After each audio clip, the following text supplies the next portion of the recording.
આજે અમે આવ્યા હતા કઠલાલ તાલુકાના પહાડ ગામમાં, જ્યાં મસાણી માતાનું મંદિર આવેલું છે, જે મહોર નદીના કિનારે છે. બતાવી શકો છે મહોર નદી. અને આજે રવિવાર છે. રવિવારના દિવસે આ મંદિરની વિશેષતા એ છે કે જો કોઈને નિસંતાન હોય અને એ સંતાનની બાધા રાખે છે અને ભાવથી રાખે છે તો એને સંતાનની પ્રાપ્તિ થાય છે. આ માતાજી અસીમ કૃપા છે. બરાબર. તો મિત્રો, મંદિરની બાજુમાં તમને માતાજી માટે ફૂલ, હાર, પ્રસાદ એ બધું તમને મળી રહેશે. તો ચાલો મિત્રો, તમને હું મસાણી માતાના દર્શન કરાવું. વિડીયો મિત્રો અંત સુધી જોજો, અને જો વિડીયો ગમે તો મિત્રો ચેનલને સબસ્ક્રાઈબ કરી દો.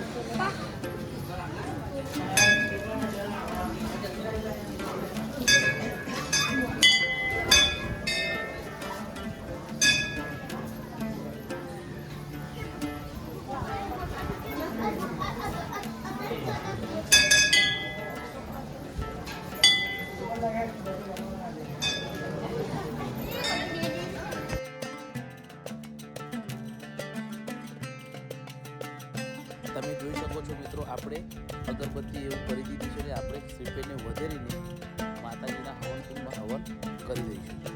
આ બિલકુલ એક્ઝેક્ટ મંદિરની સામે શ્રીફળ વધરવાની જગ્યા છે, તથા અગરબત્તી ધૂપ બધું કરવાની જગ્યા બિલકુલ મંદિરની સામે છે મિત્રો.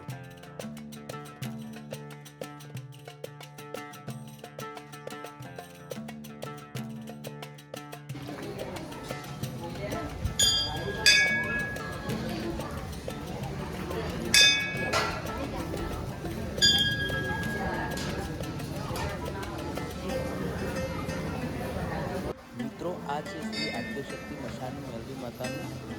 રવિવાર હોવાના કારણે આજે ખૂબ જ ભીડ નથી, એટલે માતાજીનો ફોટો જોવાનો કોઈ તો પણ આપણે તમને વિડીયો બુકના દર્શન કરાવીશું. કોમેન્ટમાં કરી દેજો મિત્રો, જય મસાણી.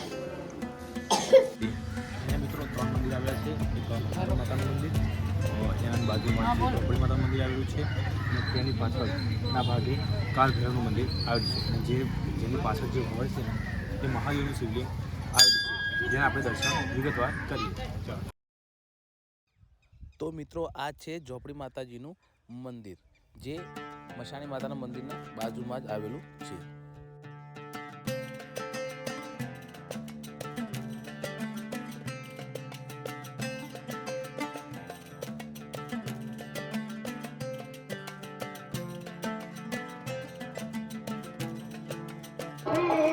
અને તમે જોઈ શકો છો કે મંદિરની એક્ઝેક્ટ પાછળ જે વડ છે એની નીચે શિવજી બિરાજમાન છે. આ વડ બહુ જૂનો, લગભગ 1000 વર્ષ જૂનો વડ કહેવામાં આવે છે. અને વડ ઉપર વ્યક્તિઓએ અલગ અલગ રીતના પેઇન્ટિંગ કરેલા છે મહાદેવના, જે તમે જોઈ શકો છો.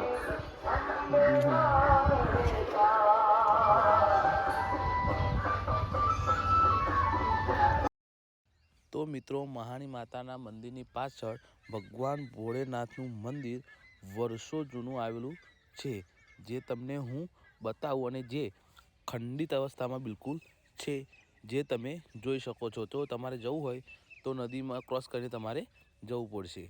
જય માતાજી મિત્રો. વિડીયો ગમે હોય તો ચેનલ સબસ્ક્રાઈબ